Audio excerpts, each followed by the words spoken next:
Anyway, we're going to keep it moving into the main topic of the day. And we've got a good one today.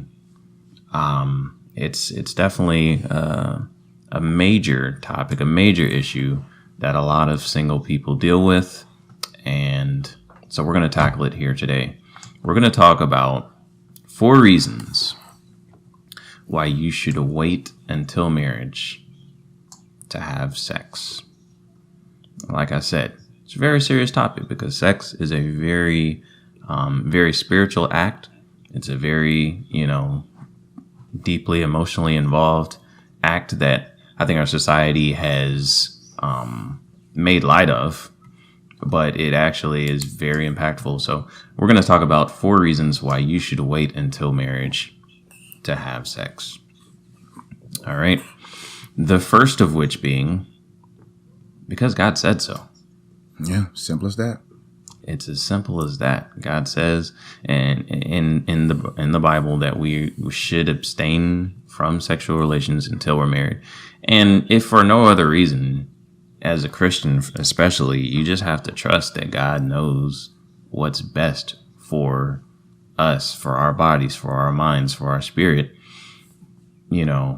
He said it for a reason.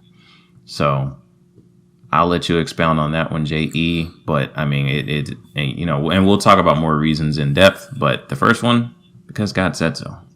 Yeah, it's that simple. I mean, it's not like God says so without serious reasons why. I think many of us would get so caught up on God being this, keeping us away from fun. He's the inventor of sex, not Trey Songz. You see what I'm saying? And when you understand that he invented it, that he created it, then he knows the best way to use it. The safest place for sex is between 2 people who are married and both are submitted to God. No other place is sex safe. Marriage is the safest place. God-centered marriage is the safest place for sex.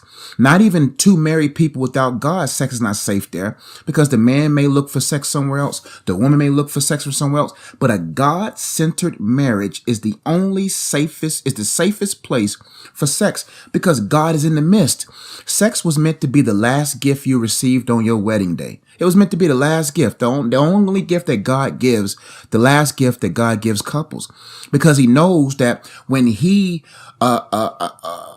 because he knows that engagement between the male and the female and the man and the woman, the husband and the wife, is in the right environment. The marriage where God governs, the marriage where God rules, the marriage where God is in the midst of. And when both people are making love and not lust, it's because they both have been engaged or embraced the love of God. See, perfect love casts out all fear. When a single man and a single woman has both been embraced by God's love, then they know how to make sacrificial love. Because in marriage, you're not going to always want to have sex. Contrary to popular belief, you're not going to always want to, because the lust is out of it.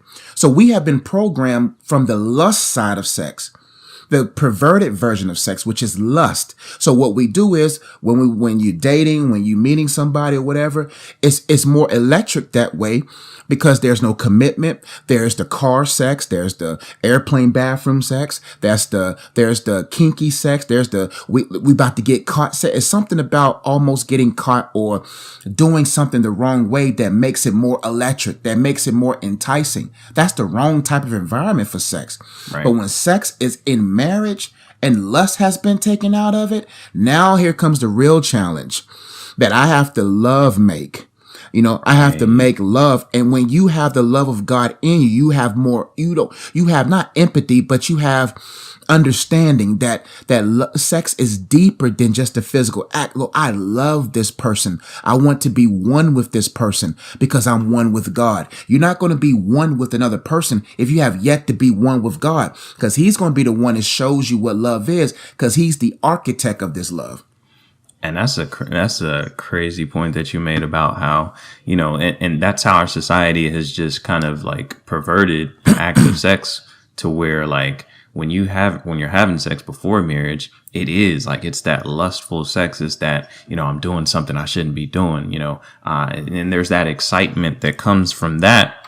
But it's like, that's really not how sex is designed to be. It could, because like you said, when you're married, it is different. It's a different act.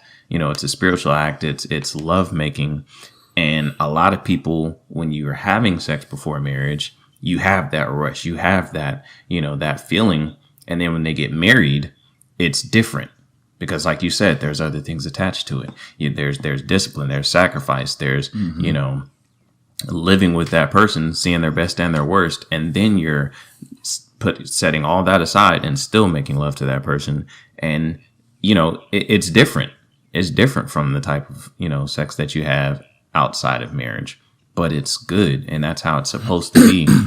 It's a lot like, when I'm reading into becoming, a vegan and things like that, people talk about how, when it comes to your food, the foods that they like, the McDonald's and the Burger Kings and the fast foods of the world, they're pumped with so much, sodium and salt and things that like make you like, they stimulate, your taste buds in a way that they're not even really designed to be stimulated, like beyond what they need to be stimulated. And so we get desensitized and feel like that's what food is supposed to taste like. Those are the things that I'm supposed to experience when I'm eating food. When in all actuality, the more healthy foods that God created, like the plants and things like that, they don't like hit your taste buds like that. But your taste buds aren't supposed to be like overly stimulated by that food. So your taste buds can be used to the healthy food, which is actually good, which is actually nourishing for you. Mm-hmm. I liken it to like, eating a meal of, marriage within sex within marriage, like a chicken breast, broccoli, and brown rice dinner, right? Mm-hmm. It's not going to taste as exotic and it's not going to hit your taste buds like, a Five Guys burger with fries. Whew. But it's better for you. It still tastes good. Not the same kind of, it doesn't taste as good as a Five Guys burger with fries, but it still tastes good and it's better for you long term. It's healthy for you. It's good for you. You can't eat a Five Guys burger and fries every day. It's going to kill you. Same thing with sex. You can't just be out here having sex all willy-nilly, giving parts of yourself to different people. It's going to kill you. It's going to kill your purpose. It's going to kill, the destiny that and purpose that God has for you. And that's how it is, man. They advertise the like with fast food, they advertise the look of it, the taste of it, but they never advertise the results of it. Right. You never seen a sex commercial or the innuendos talking about the divorce rate or talking about the cheating, talking about the lack of self-control. They're not going to advertise that because the devil consumes himself, wants us to be consumed with immediate satisfaction. And that's what happens. That's why the Bible says don't awaken love before it's time. Because if you awaken love before it's time, you're going to realize that you're not mature enough to manage what comes with that. See, when you awaken something like these young kids or people in their 20s or anyone, when you awaken that part of your body and your body now registers that person as this is the person I'm supposed to be with, all of a sudden now you all caught up in the feelings, but you're not mature enough to manage those feelings. And that's why I have here, like, making love is like being fit. Making lust is like being unhealthy. Like it takes discipline to be fit. It takes discipline to be in shape. It's easy to go out there and have sex. That's why the enemy wants it out there in the streets to be advertised as something so enjoyable that now when you're waking your body before it's time, not even God himself. Now I'm not saying I'm not putting limits on God, but once those things are awakened, it's going to take extra work you can't undo what you have first done. Sometimes you can't undo what you first done. Because once you do it the first time and been experienced with it, now your eyes are like, oh, shoot. Now you're open to a whole new world. That's right. And like, when some actions that we take, God's always going to forgive us. Oh, yeah. He's going to forgive us, and there's always a new start for you. There's always fresh beginnings, but the consequences are going to be there. Man, God, listen, let me tell you something. God, listen, God, like BD said, God can forgive you for anything, man. But one thing God never does, he never takes those consequences away.